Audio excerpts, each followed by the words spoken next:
اندلس مغرب کے علاقے کے مالکی مذہب کے بہت بڑے مفسر امام، دنیا میں مشہور ان کی تفسیر المحرر، اس کے مصنف ابن عطیہ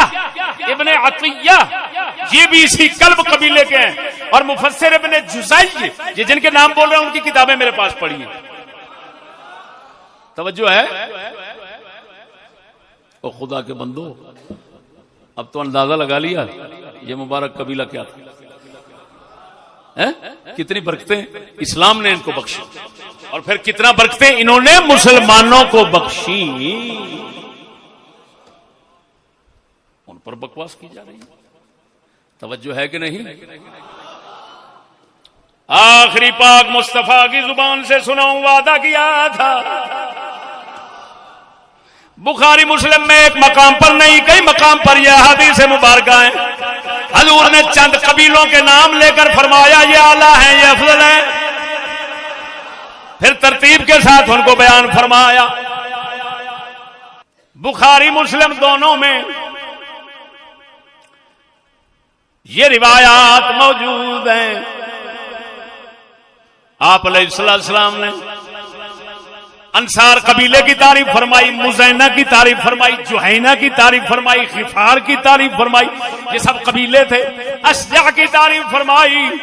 یہ چند کے نام لے کر اب مزینہ جو ہے یہ بھی کلبی ہیں اور جوہینہ بھی کلبی ہیں. وہ ملا خبیث پاک محمد کی زبان جن کی تعریف فرماتی ہے اور افضل قبیلے بیان فرماتی ہے وہ تو کلبی ہیں. تو بتا کہاں کا عصبی ہے؟ وہ کلبی ہے، تو کہاں کا نسبی ہے؟ خدا جانے ہندو سے ہے، سکھ سے ہے، کس سے ہے؟ مزینہ اور جوہینہ اگر نہیں جانتا تو بخاری مسلم تو تیرے بس کی بات نہیں. جو کوئی عربی جانتا ہے اس کے پاس چلے جانا، اس کا ترلا کرنا، یار یہ حدیث تو مجھے دکھا دے. اور پھر اللہ کے فضل سے جو ناچیز نے بیان کیا، جب یہ سب کچھ سامنے آئے تو پھر کیا کرنا چاہیے؟ اپنے منہ پر دڑل کرنا چاہیے کہ میں کیوں چھیڑ کر بیٹھا ہوں. اور بولو گا خدا کے بندے کیا کر رہے ہو یار؟ اللہ اکبر. وہی بات، الانصار و مزینہ و جوہینہ و غفار و اشجع و من کان من بنی عبداللہ موالد الناس واللہ ورسولہ مولاہم. حضور نے ان قبیلوں کو گنا اور گن کر فرمایا اللہ اور اللہ کا رسول ان کا آقا اور مولا ہے.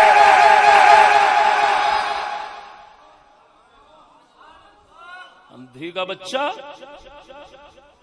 حضور فرمائے میں جس کا مولا ہوں اس کا علی مولا ہے. تو یہ روایت یاد رہتی ہے اگرچہ متکلم فی ہے، اور یہ جس میں کوئی کلام ہی نہیں ہے صحیح ہے. تو حضور فرما رہے ہیں اللہ ان قبیلوں کا مولا ہے، رسول مولا ہے، اور تو مولا. جی جواب یہاں غزل ہے. اگر صحابی رسول کے گھر والے محترمہ پر زبان کھولنے کی تمہیں اجازت ہے تو یہ جواب یہاں غزل ہے. ناچیز کو بھی تیری خدمت کرنے کی اجازت ہے. اب دنیا فیصلہ کرے گی کون ذلیل ہو رہا ہے اور کون عزت پا رہا ہے. یہ دنیا فیصلہ کرے گی. سنیے میرے بھائیو، تاریخ ابن عساکر میں سیدہ میسون پاک کا عجیب قصہ جو بلاغات ابن عساکر میں سے ہے، فضائل کے باب کے اندر ایسی روایات مقبول ہوتی ہیں. حافظ ابن عساکر جو سنا رہے ہیں، توجہ، یہ کس کو عیسائی ثابت کر رہا ہے؟ نعوذ باللہ من ذالک. حضرت سیدنا معاویہ پاک گھر میں بیٹھے ہیں. توجہ، ہیجڑا خادم نوکر باہر کا گھر گھس آیا. گھر آیا، بی بی میسون تشریف فرما تھی، فوراً کپڑا اٹھایا اور چہرے پہ ڈال لیا. حضرت معاویہ فرماتے ہیں وہ تو ہیجڑا ہے بیچارہ، آپ فرماتے ہیں کیا عجیب بات کر دی، تمہارا کیا خیال ہے اگر کوئی بندہ ایسا بن جائے تو کیا اس کی وجہ سے شریعت رسول بدل جائے گی؟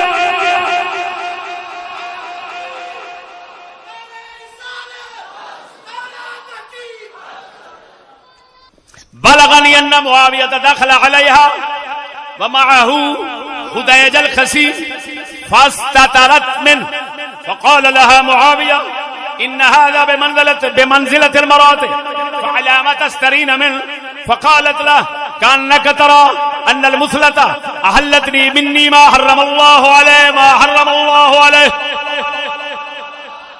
حضرت معاویہ فرماتے ہیں یہ تو عورتوں کی طرح ہے، کیوں چھپ رہی ہو؟ آپ عرض کر دیا ہے آپ کا کیا آپ یہ سوچ رہے ہیں کہ اگر کسی نے اپنی پیدائش بگاڑ لی، اپنی پیدائش کو بگاڑ لیا تو میرے لیے وہ کچھ حلال ہو جائے گا جس کو اللہ نے حرام کیا؟ وہ بتا لانتی، یہ تو شریعت رسول کی اتنا پابند ہے، تو نے عیسائی کیسے بھونک دیا؟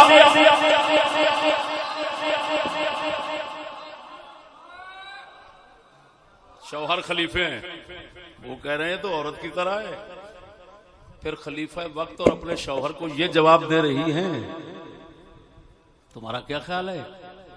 کہتے ہیں خدا نے جو حرام کیا وہ حلال، تو حرام خدا نے کس کی زبان پر کیا؟ رسول اکرم کی. وہ بولو گا کس کی زبان پر خدا نے حرام کیا؟ یعنی عورتوں مردوں سے پردہ ضروری کیا اور مردوں کے سامنے آنے کو جائز نہ رکھا. کس نے یہ کس نے حرام کیا بے پردگی کو؟ کس کی زبان پہ حرام کیا؟ بولو کس نے حرام کیا؟ اللہ نے. کس کی زبان پر؟ تو جو خدا کے حرام کیے ہوئے رسول پاک کی زبان کو مان رہی ہے، ابھی بھی تیرے نزدیک عیسائیت، مجھے تو تیرے عیسائی ہونے میں شک پڑ رہا ہے. اب آتا ہوں، اس نے یہ جو بکواس کی ہے کہ اس کو عربی تو آتی نہیں، اس کو کوئی پتہ نہیں ہے کہ کون سی تاریخ ہے، ابن عساکر و کہاں، ابن درید اور کہاں، فلاں فلاں فلاں، کوئی پتہ نہیں. اس نے کسی اردو سے پڑھا، اردو والے نے بھوک مار دی. کتابوں میں ہر بات لکھی آتی ہے لیکن ہمیشہ علم والے کا کام ہے کہ اس سے چننا سچ کیا ہے اور جھوٹ کیا ہے. عالم کا کام کیا ہے؟ چننا. ہر بات کو پڑھ کر سنانے والا عالم نہیں ہوتا.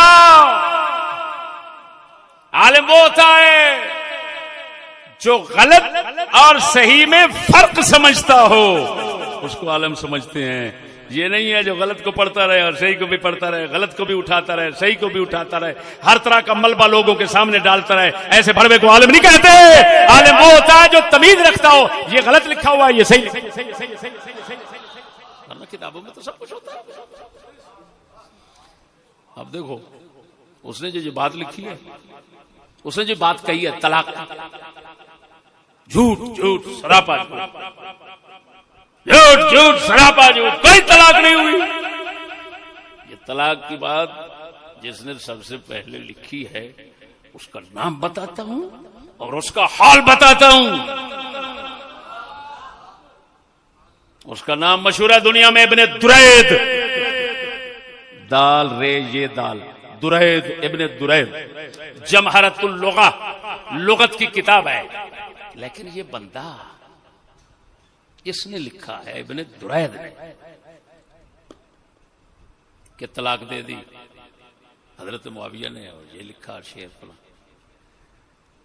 حافظ ابن عساکر اس سے نقل کر رہے ہیں، اور ان لوگوں کا کام ہوتا ہے، اس کا شعور یہ لوگ نہیں لگتے کہ یہ حضرات سند ذکر کرتے ہیں، اصل بندے کا نام سارا کچھ سند ذکر کرتے ہیں تاکہ پڑھنے والے کو پتہ چل جائے کہ ہمارا کام تھا صرف نقل کرنا، اب تمہارا کام ہے اس میں تمیز کرنا، سند کو دیکھنا کہ یہ بات صحیح ہے غلط ہے، سند اس کی صحیح ہے یہ غلط ہے، یہ اگلے پر ہے. جیسے تاریخ تبری والے ہیں، انہوں نے صاف شروع میں لکھ دیا، انہوں نے کہا بھائی میں سب کچھ مواد ڈال رہا ہوں اپنی کتاب میں لیکن اس کا ذمہ دار نہیں ہوں، یہ ذمہ دار تم ہو، میں لکھ رہا ہوں، تمیز تم نے کرنی ہے. یار بولو تو صحیح و مرو. اب دیکھو ابن درید کے متعلق اس کا حال بیان کرتے ہوئے دنیا کائنات کے فقہ امام مضبوط ترین جن کی لغت پر اعتماد کیا جاتا ہے اور جن کو ثقہ قرار دیا جاتا ہے، امام ازہری تہذیب اللغہ والے، تہذیب اللغہ یہ امام ازہری کی لغت کی کتاب ہے۔ ابو منصور محمد بن احمد ازہری، ان کی پیدائش ہے 282 میں اور وفات ہے 370 میں۔ یہ ابن درید کے ہم زمان ہیں، ہم عصر ہیں، ایک ہی دور میں ہوئے ہیں۔ جو یہ لکھ رہے ہیں حضرت کا حال وہ آپ کو سناتا ہوں، پھر ان کی بات پر بھی دیکھ لینا کیا ہے۔ بولو تو صحیح یار۔ تہذیب اللغت کے مقدمہ میں شروع میں امام ازہری نے جو کچھ خود لکھا ہے فرماتے ہیں، دخلت یوما علیہ فوجدته سکرانا لا یکاد یستمر لسانه علی الکلام من غلبۃ السکر علیہ۔ فرماتے ہیں میں ابن درید کے گھر گیا، بیٹھک میں گیا، وہ بیٹھا ہوا تھا، میں جب پہنچا تو نشے میں دھت تھا، جو زبان سے باتیں کر رہا تھا اس کو پتہ ہی نہیں چل رہا تھا میں کیا کہہ رہا ہوں۔ شراب پی کر نشے میں دھت بیٹھا تھا، سکران گجرا والے کے ملنگ، سکران نشے میں دھت بیٹھا تھا، لا یستمر لسانہ علی الکلام من غلبۃ السکر، نشہ اتنا تھا بات بھی نہیں ہو رہی تھی شراب کی وجہ سے۔ اور میں پوچھتا ہوں ملعونو بتاؤ تو صحیح، اتنا اندھے بن گئے ہو؟ حضرت معاویہ کے بیٹے کو شرابی کہہ کر یزید کو پلید پلید کہتے ہو، اور اس شرابی کو امام کہہ کر حضرت معاویہ کے گھر والے پاک کر بکواس کر رہے ہو۔